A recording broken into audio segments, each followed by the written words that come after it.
The second summer, Junie Halloran turned up at the Vashon County brush dump with a borrowed trailer and a shovel. The old man who ran the gate had finally stopped asking her why. She was 13 years old. It was the third dry year in a row in that corner of eastern Oklahoma, the kind of dry that turns the Bermuda grass to straw by the 4th of July, and Junie was loading other people's dead wood, split logs nobody burned, storm-downed limbs, whole trailer loads of raked leaves in black bags, the way other kids her age loaded a shopping cart. By the end of that second summer, she had hauled home 60 loads, 60 logs and brush and bagged leaves that the whole county had spent good money and a Saturday getting rid of, and that Junie Halloran had been quietly dragging back 4 acres at a time to a corner of her family's place where she was building something nobody could explain, and she wasn't ready to. The dump man waved her through. Half the county called her the trash pile kid. She'd stopped minding a while ago. Her Uncle Boyd was the one who said it out loud, the way family does. He found her one evening stacking limbs behind the old chicken run, and he leaned on the tailgate and shook his head the slow way he had. "Junie, a garden's flat rows and good dirt, that's it. That's the whole secret." He nudged a log with his boot. "You're building a woodpile and burying it. Your daddy know you're wasting a whole summer on this?" "He knows," Junie said, not stopping. Knowing and understanding ain't the same thing. Junie kept stacking. She'd learned somewhere in the last 2 years that answering Boyd only gave him more to work with. But she'd read something in a library book so old the due date card was still glued in the back, that had lodged in her like a splinter and wouldn't come out, and she wasn't going to argue it with a man who thought good dirt was the whole secret. Before we go any further, tell us in the comments where you're watching from today. We read every single one, and it never stops amazing us how far these stories travel. And if you've ever been laughed at for seeing something the people around you couldn't, stay with us. This one's for you. It had started with her mother's tomatoes dying. 2 summers back, the Halloran's garden, flat rows, good dirt, exactly the way Boyd swore by, had cooked to nothing by August for the 2nd year running. Her mother had stood at the edge of it with the hose running and a water bill she didn't want to talk about. And Junie, 11 then, had asked a question that nobody had a good answer for. Where does all the water go? Straight down and gone was the answer. Poured on top, ran off the crust or sank past the roots, and by afternoon the sun had taken back whatever was left. They were spending money to water dirt that couldn't hold it. That winter, Junie started reading, not garden magazines, old things. Extension bulletins from before anybody had a hose.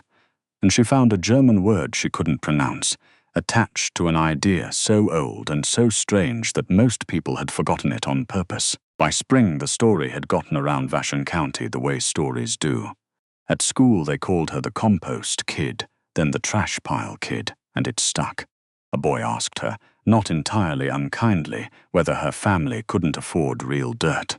The woman at the farm supply counter, watching Junie count out egg money for a bag of clover seed, asked what a girl her age wanted with cover crop. And when Junie told her, the woman smiled the way adults smile at something they've decided is cute. Junie was used to it by then. What she was not used to, what stopped her cold one afternoon on the far side of the county, was finding out she wasn't the only one. There was a place out on the Bellwether Road that the whole county agreed was an eyesore. It belonged to Idona Ott, who was 84 and had lived alone out there since her husband died, and her yard was a scandal. No flat lawn, no tidy rows, just a series of long humped-up mounds, grassed over and wild-looking, that the neighbors had been complaining about for years. Junie had ridden past it 100 times, but that third dry August, riding home with a trailer of leaves, she stopped. Because in the middle of a county gone the color of a paper bag, Idona Ott's ugly mounds were green. Green and heavy and dripping over with squash and beans and tomatoes in the worst drought in 50 years, and there was no hose anywhere in sight. Junie stood at the fence a long time. Then an old woman's voice came from behind the beans. "You're the wood girl," Idona Ott said. "Took you long enough to stop." Junie learned 2 things at Idona Ott's fence that afternoon. The first was that the mounds had a name, the same unpronounceable German word from her library book. Hügelkultur, hill culture, buried wood, and that Idona's grandmother had built beds exactly like them in the old country, and that Idona had been quietly feeding herself off them for 40 years, while the county called her place a dump. The second was that the county was finally going to do something about it. There was a folded letter on Idona's kitchen table, a code enforcement notice. Her property was in violation of a nuisance ordinance.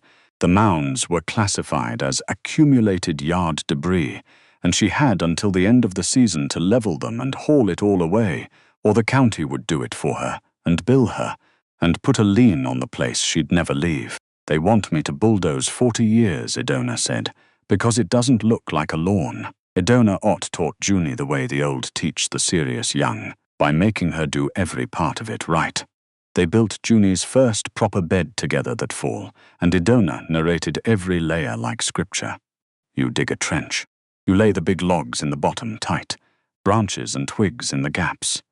Then leaves, then sod turned grass down, then the good soil on top, and you cover the whole hump so it looks, Idona said, like something the earth did on its own, which is the point. The wood's the whole thing, Idona said, thumping a log before it went in. Everybody sees a woodpile. It's not a woodpile. It's a sponge you're burying. Give it 2 years and this bed waters itself. Junie soaked that first mound down at the end, and 3 days later, in dry weather, she dug a test hole at the base and found the soil down there still dark and damp. She didn't say anything. She just wrote it in the notebook she'd started keeping, and underlined it once. Boyd came out to look, because family can't help itself. He stood over Junie's first mound with his hands on his hips. So now you're taking after the Ott woman. He said it like a diagnosis. You know the whole county thinks she's 3 bricks shy. That's who you're learning from. She hasn't watered that garden in years, Uncle Boyd. It's the only green place on the Bellwether Road. It's a jungle is what it is. He towed the mound. Real farmers grew this country on flat ground and hard work, Junie, not on burying trash and hoping. You're going to spend 2 years on this and have a weed pile to show for it. Junie looked at the mound, dark and damp at its base in a dry October, and didn't argue. She'd found that the ground made the argument better than she could. Here is the thing, Boyd, and the whole Flat Row County had gotten exactly backwards. They thought the secret was the dirt. It was never the dirt. It was what the dirt was sitting on. A conventional flat bed is a shallow tray. Water hits the crust, runs off or drains straight past the roots, and the sun takes the rest by afternoon, which is why the Hallorans could pour money through a hose all summer and still lose the garden. But bury a core of wood under that soil, and something else happens entirely. Wood, as it rots, turns into a sponge, a real one, not a figure of speech. Researchers who measured it found heavily decomposed wood could hold water equal to 5 times its own dry weight. A single buried log becomes a reservoir. It drinks in every rain and every dew, swells, and then in the dry weeks it gives that water back up into the soil around it, slow, right where the roots are waiting. A forest never waters itself and never goes to a dump, Idona told her. Every log that falls, the ground buries it and drinks off it for 20 years. That's all this is. We're just doing on purpose what the woods do by accident. Junie understood then, the thing that had been a splinter in her for 2 years. The 60 loads of wood the county had paid to throw away weren't trash. They were 60 reservoirs, and she'd been burying them one at a time. That winter and the spring after, Junie built beds like it was a job, because to her it was. She built them on contour the way Idona showed her, running crosswise to the slope so everyone caught the rain that used to sheet off and vanish. She laid cardboard under each to smother the weeds, free from behind the grocery. She learned which wood to use and, more important, which to never use, not black walnut, whose own roots poison what grows near them, a thing called juglone that Idona made her repeat until she had it. She turned 6 loads of the county's leaves into the guts of 6 new beds. Her little sister Pri, who was 8 and thought the mounds were dragonbacks, helped haul, and mostly got in the way and stayed anyway. Her father, who was a quiet man, said nothing and then quietly started saving her the good logs off the farm. That was his way of talking. By May, Junie had 11 working beds where 2 years before there'd been a corner nobody used. And then the ground gave her the first real test, the kind that looked, for a while, exactly like failure. The plants in her newest beds started going yellow. Not wilting. She knew wilting. This wasn't that. The leaves were pale, sickly, the growth stunted, and it spread bed to bed through the newest ones while the older beds stayed deep green. Junie's stomach dropped. 2 years of work, 60 loads of wood, and her plants were dying in exactly the beds she'd built with her own hands, right where Boyd could see them from the road.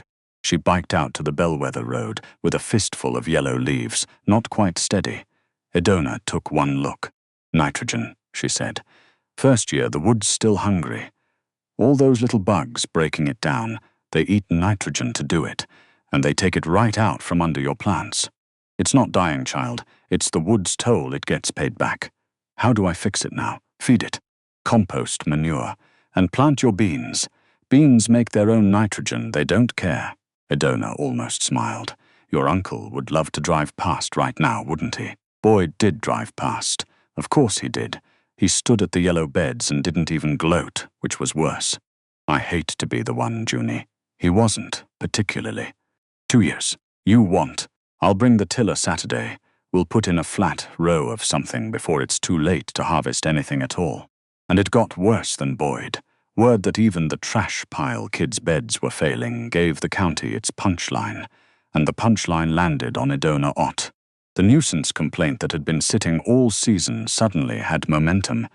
See, the whole mound business doesn't even work, and a hearing date got set. Edona had until it to clear her mounds or lose ground on the fight for her own place. Junie sat in the yellow beds that evening and did the math that had nothing to do with plants. The hearing, the tiller. Boyd being right in front of the whole county, and Edona losing 40 years because a 13-year-old's beds went yellow at the wrong moment. She almost called Boyd about the tiller. Then she got out the compost, and the clover, and the bean seed. And she got to work in the dark. She did exactly what Edona said, and exactly what the old bulletins said, which turned out to be the same thing. She top-dressed every yellow bed with compost and aged manure. She sowed beans and clover down every row, legumes that pull their own nitrogen out of the air and don't fight the wood for it. She was patient, which did not come naturally, and she did not touch the tiller. Within 3 weeks, the new growth came in green. Within 5, the beds that had scared her half to death were the darkest, heaviest things on the property, because the same wood that had borrowed the nitrogen was now starting to pay it back, rotting into exactly the rich, damp, living soil the bulletins had promised, a year ahead of the flat rows that would need feeding forever. Junie wrote it in the notebook. The toll gets paid back. She underlined it twice. Then the rain stopped for good. The drought that came that summer was the one the old-timers would measure others against. By late June, the county was declaring emergencies. By July, the reservoir was low enough that the water board did the thing nobody in Vashon County could remember happening: a mandatory outdoor watering ban. No hoses, no sprinklers, no irrigating a garden on penalty of fine. Every flat row in the county, every one of Boyd's good dirt, hard work beds, every hose-fed garden that had ever laughed at a mound, was suddenly cut off from the only thing keeping it alive. And Junie Halloran's beds and Edona Ott's had never needed the hose in the first place, but nobody knew yet whether they'd hold. Junie's oldest beds were 3 years on and proven, but her newest were barely a year, still's early, still settling, and now facing the worst drought in 50 years with no water allowed. Edona's were 40 years deep and sure, but Edona's were also under a bulldozer order, and the hearing was 10 days out. The whole thing came down to a bet an 84-year-old woman's grandmother had made in another country 100 years ago. That buried wood, given time, holds enough water to carry a garden through anything. Junie stopped watering entirely. She had no choice and now no exception. She dug a test hole at the base of her newest bed on the first cloudless 100-degree day. Hands not quite steady, and reached down 6 inches into wood she'd buried the winter before. Down where the wood sat, the soil was damp, not moist, damp, cool against her fingers, 6 inches under a surface that had cracked into plates in the heat. The buried log had done exactly what the sponge does. Drunk in the spring rains and the night dews for a year, and was giving it back now, slow drought or no drought, ban or no ban. Above it, the plants told the same story her fingers did. While every flat row in Vashon County went yellow and then brown and then bare under the watering ban, Junie's mounds stayed green, not clinging on, producing beans and squash and tomatoes, setting fruit 40 days into a drought with not one drop from a hose. She didn't tell anyone at first.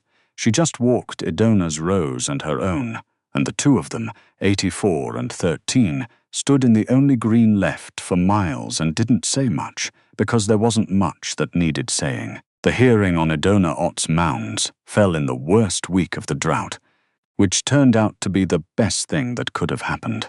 The code officer, a decent enough man named Pruitt, came out to document the accumulated yard debris one final time before the hearing, and stopped at the fence the same way Junie had, a year before for the same reason.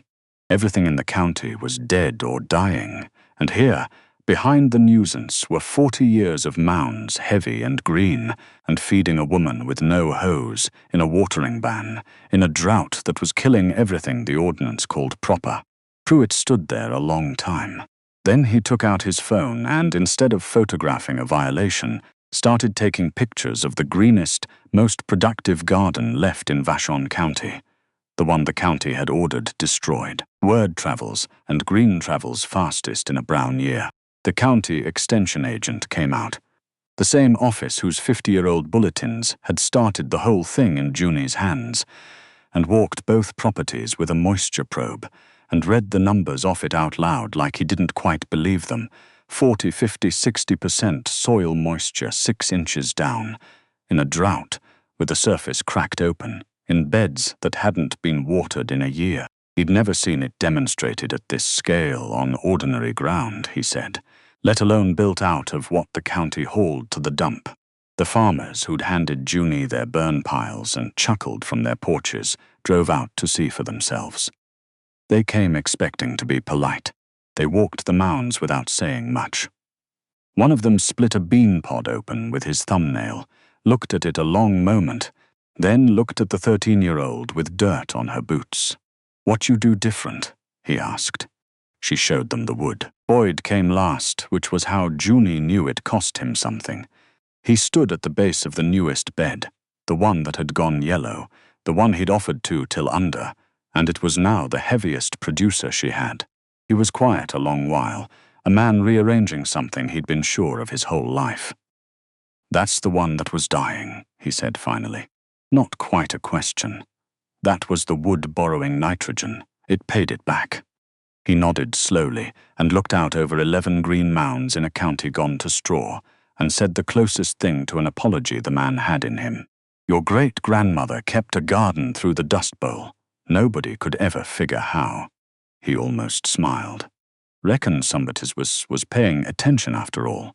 Junie almost laughed. Wasn't always sure myself. The hearing lasted about 10 minutes. Pruitt, the code officer, stood up not to prosecute the nuisance but to withdraw it, with his own photographs, and the extension agent's moisture readings, and the plain fact that the accumulated yard debris was the only thing feeding anybody on the Bellwether Road. The board didn't just drop the order.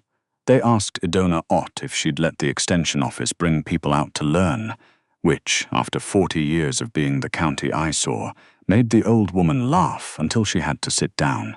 The ordinance quietly got a new exemption written into it that winter for what the paperwork awkwardly called permaculture water retention structures.